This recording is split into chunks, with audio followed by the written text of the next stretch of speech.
এই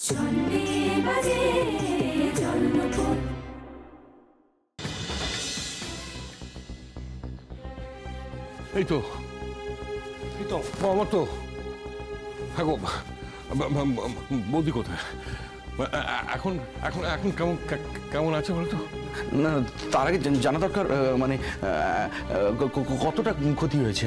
না না, তুমি যে ফোনে বললে সিরিয়াস সিরিয়াস, মানে কতটা সিরিয়াস? হ্যাঁ, আমার দাদা।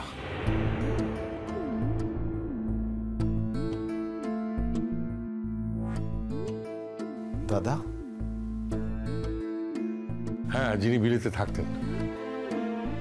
ও, এবার তাহলে বড় মাসিমার ব্যাগপত্র নিয়ে বেরিয়ে যাবার কারণটা খানিকটা অনুমান করা যাচ্ছে।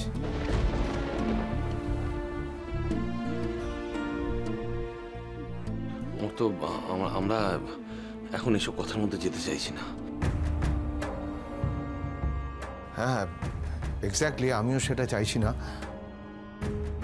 বড় মাসিমার ব্যাগ একটা আছে, এটা একটু হ্যান্ড ওভার করে দিই। আমি জানি না এর মধ্যে কি ছিল, তবু একটু মিলিয়ে নেবেন, কারণ আমি চাই না যে এটা নিয়ে কোনো সন্দেহ আমার দিকে আবার আসুক। ধরো। এটি কে? দাদা, এ হলো আমাদের বাড়ির বর। বাড়ির বর মানে আমাদের বাড়ির জামাই? না, জামাই ছিলাম, এখন আমার পোস্টটা চেঞ্জ হয়ে গেছে। তো ওসব কথা পরে হবে, বুঝতেই তো পারছো আমরা এখন কতটা উদ্বিগ্ন হয়ে আছি। বলছিলাম যে সোনা চিঠিকে কোথায় রাখা হয়েছে? কোথায়? সোনা চিঠির কি এখন জ্ঞান ফিরেছে? কোন ডাক্তার দেখছে?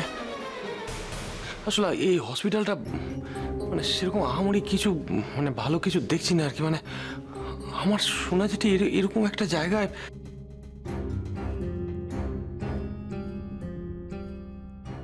গোয়েন্দাদের মতো জেরা করো না শুভ। আমার তখন ইনস্ট্যান্টলি যা মনে হয়েছিল আমি তাই করেছি। এখন তোমরা বাড়ির লোকরা এসে গেছো, ব্যাপারটা বুঝে নাও। আরে সেটা বলিনি।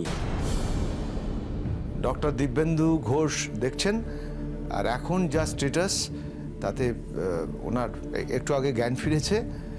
স্পাইনাল কর্ডে একটা বড় ইনজুরি হয়েছে, হয়তো একটা অপারেশন করা দরকার উনি বলছিলেন, এবং সেটা বেশ একটা বড় অপারেশন। আমি বলেছি ওনাকে যে তোমরা বাড়ির লোকরা আসবে, এসে কথা বলবে, তো তোমরা কথা বলে নাও।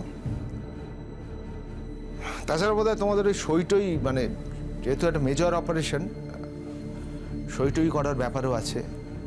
তবে অপারেশনটা খুব